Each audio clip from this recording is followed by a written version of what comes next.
Nizamabad MP Dharmapuri Arvind సంచలన comments చేశారు. రాష్ట్రంలో టెర్రరిస్టులు పెరగడానికి కాంగ్రెస్ సర్కారే కారణమని ఆయన ఆరోపణలు గుప్పించారు. నాడు బీఆర్ఎస్, నేడు కాంగ్రెస్ సర్కారు వల్లే ఉగ్రవాదం పెరుగుతుందని మండిపడ్డారు.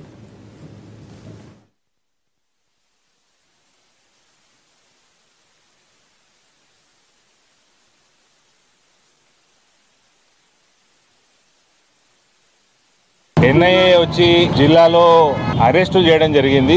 బోధన్ ప్రాంతంలో టెర్రరిస్ట్ యాక్టివిటీ పెరగడము, ఇక్కడ బోధన్ ఇంతకు ముందు కూడా పిఎఫ్ఐకి, సిమ్మికి అడ్డాగా మారటము, ఇవన్నీ కూడా కొంచెం ప్రజలకి భయాందోళన కలిగిస్తూ ఉన్నాయి. ఇటువంటి పరిస్థితి వస్తుందంటే డెఫినెట్ గా ఇది లా అండ్ ఆర్డర్ సరిగ్గా లేదు.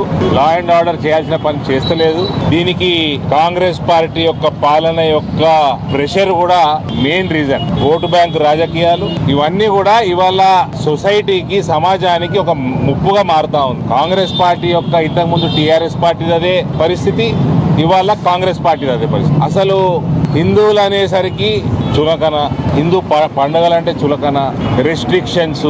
ఉదాహరణ చెప్తా మీకు, నవీపేటలో ఒక పిల్లగాడిని అరెస్ట్ చేసి కేవలం సోషల్ మీడియాలో ఒక ముస్లిం కమ్యూనిటీకి ఇబ్బంది కలిగే రకంగా ఒక ఫోటో పెట్టినందుకు. గణేశుడు పోతా ఉన్నాడు, ఫోటో తీసిండ్రు, వెనక మస్జిద్ ఉన్నది, ఈయన గణేశుడి మీద కాషాయం జెండా పెట్టిండు, వినాయకుడి మీద.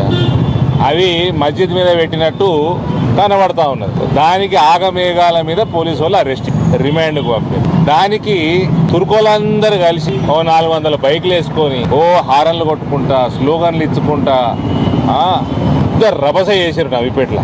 మొత్తం నవీపేట అంతా భయాందోళన, మొత్తం అక్కడ ఉన్న నవీపేట సమాజం మొత్తం భయపడుతున్నారు. మరి వాళ్ళ మీద కేసులు